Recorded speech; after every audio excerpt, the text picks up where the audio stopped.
糊涂啊！诀下的那枚拳印，到了觉醒境才能学的呀。师叔，弟，奋起来了！我打你个满脸也是兴奋。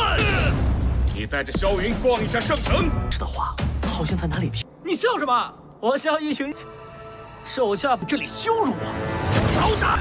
快看萧云的赌天！你就这点实力吗？第三，萧兄，别招！二，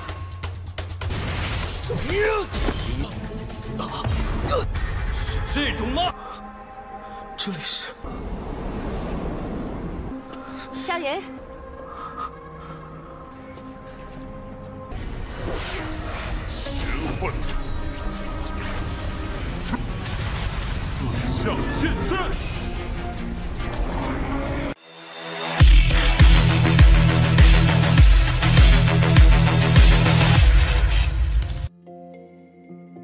Halo semuanya, selamat datang di Ruang Sinema. Bagaimana kabar kalian semua? Semoga selalu sehat dan baik-baik saja. Sesuai jadwal, jadi pada hari ini kita akan kembali melanjutkan series Donghua I Can Have Infinity Engagement episode terbaru, yang mana ini adalah episode yang ke-35. Bagi yang bergabung dan series ini, kita sudah sediakan playlistnya, jadi kalian bisa dengan mudah mencari di mana episode awal dari series ini. Sebelum kita mulai episode terbarunya, kita akan melihat dulu apa saja yang telah terjadi pada episode sebelumnya, tepatnya pada episode 34. Kemarin Xiaoyun dengan begitu berani menghabisi Lu Bufan tepat di hadapan gurunya sendiri. Karena bagaimanapun Xiaoyun sudah terlanjur begitu kesal kepada Lu Bufan yang berniat untuk menghancurkan tanah suci kekacauan. Tentu saja tindakan Xiaoyun membuat Du Yutang marah besar karena dia itu dengan begitu berani menghabisi muridnya. Pertarungan pun sempat terjadi. Tuan Suci tidaklah bisa menghentikannya karena di sini paman Lu Bufan yakni Dongseng juga muncul supaya Tuan Suci tidak bisa melindungi Xiaoyun. Dalam pertarungan itu terlihat dengan begitu jelas kalau Xiaoyun begitu mendominasi. Akan tetapi dia tidaklah mau terlibat pertarungan lagi karena Ditian datang untuk bisa melindungi muridnya. Ditian datang dengan penampilan baru karena dia sudah berada di ranah alam surga. Bahkan para tetua dibuat terkejut dengan penampilan barunya. Kekuatan Ditian juga tidaklah main-main. Dia bahkan bisa memukul mundur Dongseng yang adalah ketua Papiliun Hukuman. Sekarang kita akan melanjutkan episode terbarunya. Dengan begitu tegas, Ditian memberitahu kalau tidak ada satupun orang yang boleh menyentuh Xiaoyun karena dialah yang akan selalu melindunginya. Xiaoyun pun segera memberikan hormat kepada Ditian sebab gurunya telah berhasil mencapai ranah alam surga, dan dia juga berharap Ditian bisa mencapai kesucian. Pujian itu membuat Ditian senang. Dia berjanji akan mencapai kesucian bersama dengan Xiaoyun. Berhubung mereka sedang membicarakan kultivasi, Xiaoyun pun memperlihatkan spiritualnya sendiri di dalam gua spiritual. Melihat hal itu membuat Ditian begitu terkejut. Karena bagaimana bisa Xiaoyun melakukan hal tersebut? Ini bukanlah masalah kreatif lagi, karena siling atau cermin kebangkitan hanya bisa ditembus dengan membuka spirit saja. Lantas bagaimana bisa spirit seorang kultivator dijadikan seperti itu? Xiaoyun menenangkan gurunya kalau sebenarnya ini adalah kekuatan sihir yang diwariskan oleh roh keterampilan yang telah terbangun. Jadi spiritnya ini tidaklah ada bedanya dengan Xiaoyun karena keterampilan mereka sama. Ini juga tidaklah berpengaruh kepada ranahnya, sebab setelah Xiaoyun bisa membangkitkan kekuatan sihir pada tubuh kekacauan, maka dia itu bisa langsung naik ke alam kebangkitan. Ditian paham dan baru menyadari kalau tubuh kekacauan mereka memang memiliki keunikan. Contohnya, tinju kekacauan adalah teknik yang akan dia berikan kepada muridnya. Xiaoyun pun merasa senang karena bisa mendapatkan teknik baru lagi. Hanya saja untuk bisa mempelajarinya, Xiaoyun harus dalam kondisi pencerahan. Ini pun membuat Xiaoyun kebingungan bagaimana caranya. Tidaklah mungkin dirinya harus menunggu naik karena alam kebangkitan. Dengan begitu, dirinya masih harus melewati beberapa proses lagi. 糊涂啊！诀下的那枚拳印，到了觉醒境才能学的呀。其吸收荒古圣体的金身。 Hingga Xiaoyun pun ingat dengan Zhou Ji yang sebelumnya menyerap tubuh emas orang suci kuno. Itu pun bisa meningkatkan kekuatannya secepat kilat. Jadi Xiaoyun penasaran apakah di tanah suci kekacauan memiliki tubuh emas dengan setengah tubuh kekacauan. Sayang sekali Di Tian tidaklah mau menjawab pertanyaan itu. Hanya saja dia mendengar kalau tanah suci kuno memiliki dasar. Informasi itu segera dipahami oleh Xiaoyun. Jadi mereka pun segera melakukan perjalanan ke kota suci, tepatnya ke tanah suci kuno. Baru saja tiba, Xiaoyun sudah terpukau dengan kemegahan kota suci. Ini wajar karena kota itu adalah salah satu dari 3 kota besar di dunia. Sedangkan Di Tian sendiri merindukan seseorang, yang membuat Xiaoyun penasaran apakah dia telah berhutang kepada seseorang. Sesaat kemudian mereka pun dikejutkan oleh kedatangan seorang pria bernama Yang Zan.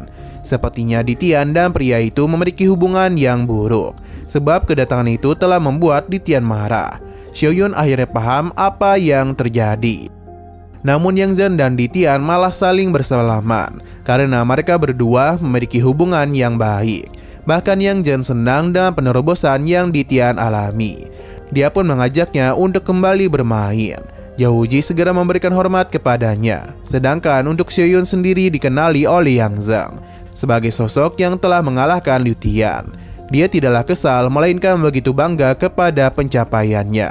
Jadi dia pun akan mengajak mereka untuk pergi. Hanya saja dia menjadi begitu tertarik kepada Xiaoyun karena dia masihlah muda namun sudah mampu membangkitkan tubuh kekacauan setengah langkah. Dia meminta Xiaoyun untuk menganggap kota suci sebagai rumahnya, dan Yang Zan akan menjadi pamannya. Karena dia dengan Di Tian adalah rekan, jadi murid Di Tian sama saja dengan muridnya. Namun Di Tian langsung saja memukulnya karena Yang Zan berusaha untuk mengambil muridnya. Dalam pertarungan itu terlihat dengan begitu jelas kalau mereka saling berimbang. Sedangkan Zhao Wuji dan Xiaoyun sendiri menganggap kalau pertarungan itu adalah persaingan. Di Tian meminta Zhao Wuji untuk membawa Xiaoyun pergi melihat kota suci.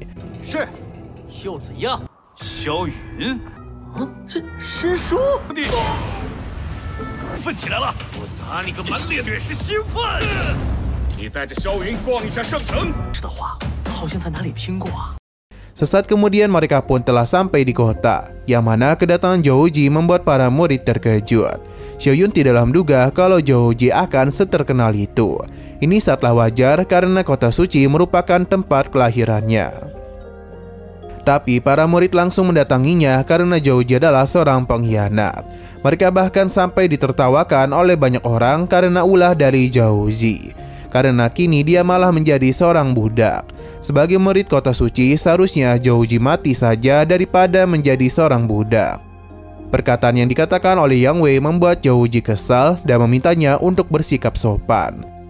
Namun setelah Zhao Wuji pergi, ternyata Yang Wei telah menjadi putra suci baru. Akan tetapi Zhao Wuji terus meremehkannya. Ini pun membuat Yang Wei kesal dan mengusirnya. Tapi Zhao Wuji tidaklah sudi, sampai-sampai membuat Xiaoyun tertawa. Karena baginya mereka itu sangatlah lemah dan tidak bisa disandingkan dengan Zhao Wuji. Xiaoyun pun mengakui kekuatan yang Zhao Wuji miliki. Ya, walaupun dia itu sering dibuat babak belur oleh Xiaoyun. Walaupun begitu dia tetap dia hormati. Sedangkan para murid di hadapannya bahkan tidak layak untuk menatap wajahnya. Perkataan itu tentu membuat Yang Wei kesal. Begitu pula dengan para murid lainnya. Tapi apa yang Xiaoyun katakan memang benar terjadi. Yang Wei meminta Xiaoyun untuk bersikap sopan karena ini adalah tanah suci kuno. Xiaoyun yang sudah bosan meminta mereka untuk mengalahkan Zhao Wuji. Selama mereka bisa mengalahkannya, maka mereka boleh berhadapan dengannya. Jika dia kalah, maka Xiaoyun akan menjadikan mereka sebagai peliharaan. Karena Xiaoyun sudah berkata seperti itu, maka Yang Wei pun akan menunjukkan kalau Xiaoyun telah salah membuat dirinya marah. Dia tidak ingin bertarung dengan seorang bawahan, melainkan dengan Xiaoyun saja. Melihat gua spiritual yang Xiaoyun miliki membuat para murid meremehkannya. Karena dia hanya membuka satu gua saja. Sedangkan gua spiritual Yang Wei jauh lebih banyak. Sepertinya mereka sudah terlalu meremehkan Xiaoyun. Karena bagaimanapun gua spiritual yang dia miliki bukanlah sesuatu yang bisa orang biasa capai. Benar saja ketika mereka sedang beradu kekuatan, Yang Wei berhasil dipentalkan dengan begitu mudah. Ini pun membuatnya sadar kalau ada yang aneh. Xiaoyun,你笑什么？我笑一群手下这里羞辱我。快看小鱼的影片。你就这点实力吗？ Tapi Yang Wei masihlah tetap percaya diri dengan kekuatan yang dirinya miliki. Dia meminta Xiaoyun untuk tidak berpuas diri dulu, sebab dia akan memperlihatkan perbedaan kekuatan di antara mereka. Roh spirit pun dirinya keluarkan. Xiaoyun agak terkejut karena tanah suci kuno juga bisa mendapatkan spirit yang kuat. Ketika Yang Wei ingin menyerang, Xiaoyun langsung saja mengurungnya dengan lonceng emas, yang mana itu tidak akanlah bisa dihancurkan oleh Yang Wei. Para murid di sana menganggap kalau Xiaoyun berbuat curang. Lebih baik dia itu bertarung secara langsung saja. Yang Wei sendiri tidaklah mempermasalahkan hal itu, karena baginya lonceng emas akan dengan mudah dia hancurkan. Melihat kepercayaan dirinya itu membuat Xiaoyun senang dan akan melihat apa yang bisa dia lakukan. Lonceng emas pun Xiaoyun hilangkan, dan kali ini adalah giliran Yang Wei untuk menyerangnya. Namun Xiaoyun bisa dengan mudah menghancurkan hal itu dengan pedang miliknya. Alhasil hanya dalam satu kali serangan saja Yang Wei pun harus terpental.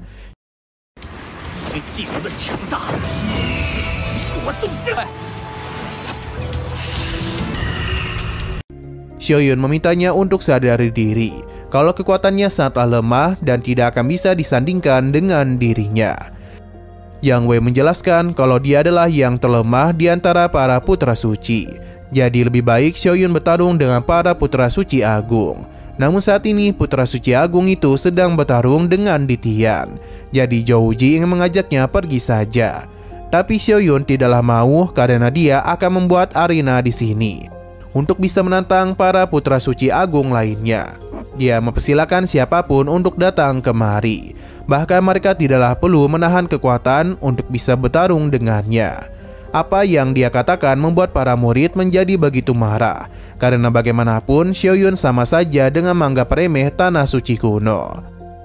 Yang Wei pun bangkit, tapi dia tidak niatan untuk bertarung, melainkan untuk segera pergi melapor kepada Tuan Suci. Ditian memberitahu jika sampai Xiaoyun kalah dalam 3 kali, maka mereka tidak akan bisa membawa Zhou Ji pergi.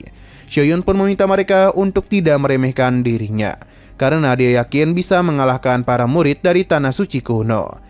Ditian merasa ini adalah kesempatan yang bagus, jadi mereka tidaklah boleh melewatkannya. Dia sudah bertanya kepada Yang Zhen mengenai tubuh kekacauan setengah langkah di tanah suci kuno. Mendengar hal itu membuat Xiaoyun senang karena kesempatan yang dia cari-cari akhirnya ada juga. Namun Ditian memberitahu ada beberapa syarat yang harus mereka berikan. Selama Xiaoyun bisa menyelesaikannya, maka mereka bisa mendapatkan tubuh tersebut. Xiaoyun paham dan menjadi begitu bersemangat.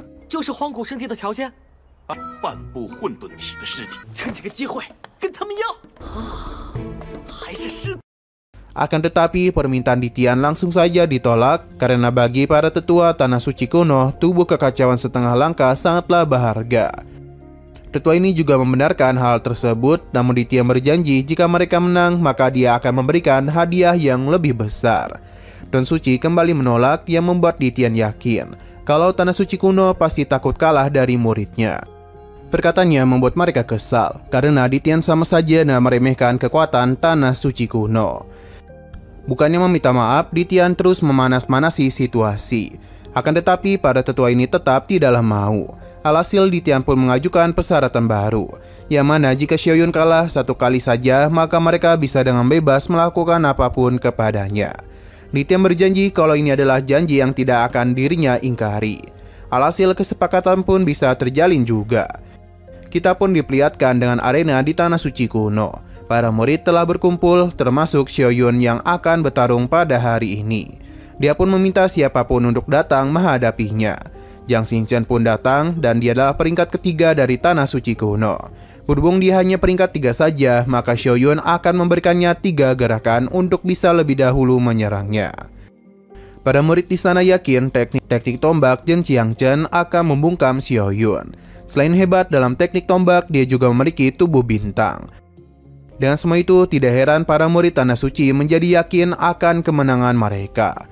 Para tetua akan melihat bagaimana Xiaoyun kalah. Saat juga serang pun langsung saja dilancarkan oleh Zheng Qianzhen. Sesuai dengan apa yang Xiaoyun katakan, dia akan membiarkan Zheng Qianzhen bergerak sebanyak 3 kali. Namun seberapa keras pun usahanya, dia tidaklah mampu menyentuh Xiaoyun, karena Xiaoyun dah mudah menghindari setiap serangannya.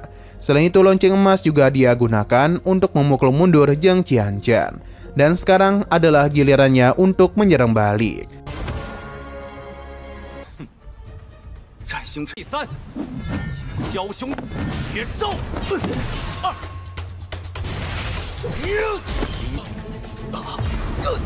Tidak mau diremehkan, Zheng Qianzhen pun mulai menyiapkan teknik pamungkasnya. Energi yang begitu besar telah dia hasilkan. Xiaoyun sendiri tidaklah panik dan mulai mengeluarkan pedangnya. Dia menjamin kalau Zheng Qianzhen akan tumbang dalam satu kali serangan saja. Teknik 9 tombak naga pun dirinya kerahkan untuk bisa menghancurkan kesombongan Xiaoyun. Akan tetapi, Xiaoyun yang mudah memusnahkan itu dalam satu kali tebasan saja. Dengan bekunya Zheng Qianzhen membuat tetua ini yakin kalau dia sudah kalah. Apa yang mereka katakan benar adanya. Untung saja nyawa murid ini masihlah diampuni oleh Xiaoyun.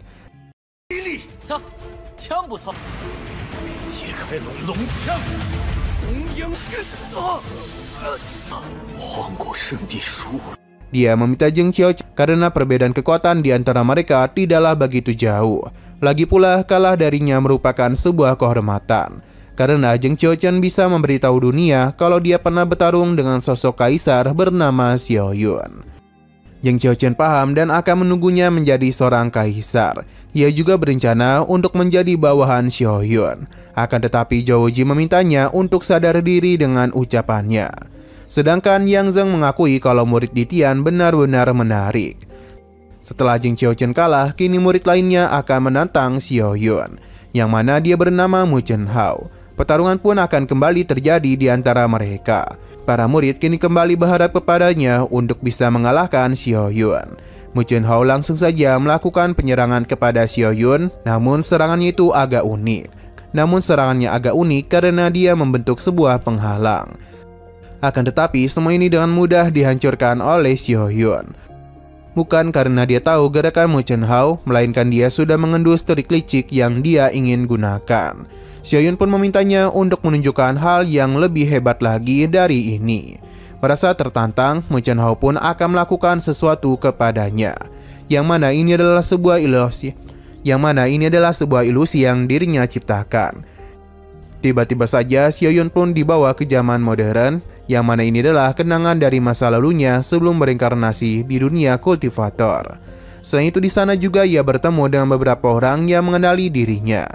Mereka senang karena setelah sekian lama Xiaoyun pulang juga. Xiaoyun sadar betul kalau tempat ini begitu familiar, namun ia lupa dengan dunia itu.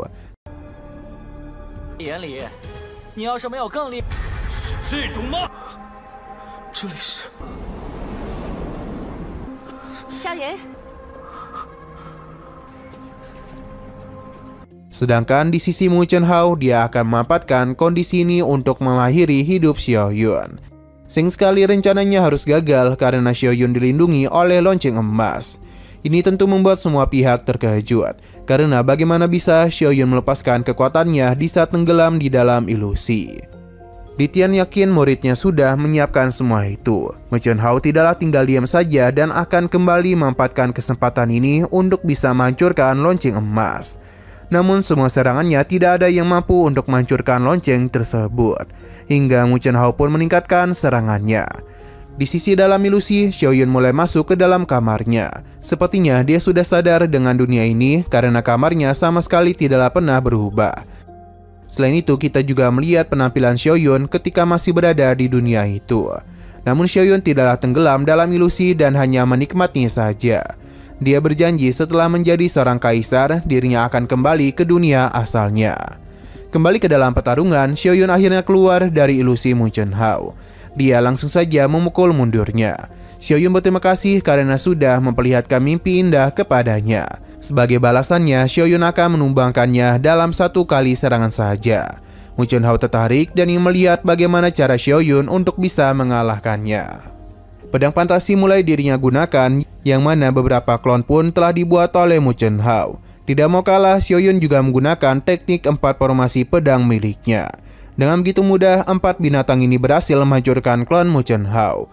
Bahkan kini tubuh fisiknya tidaklah bisa pergi kemana-mana.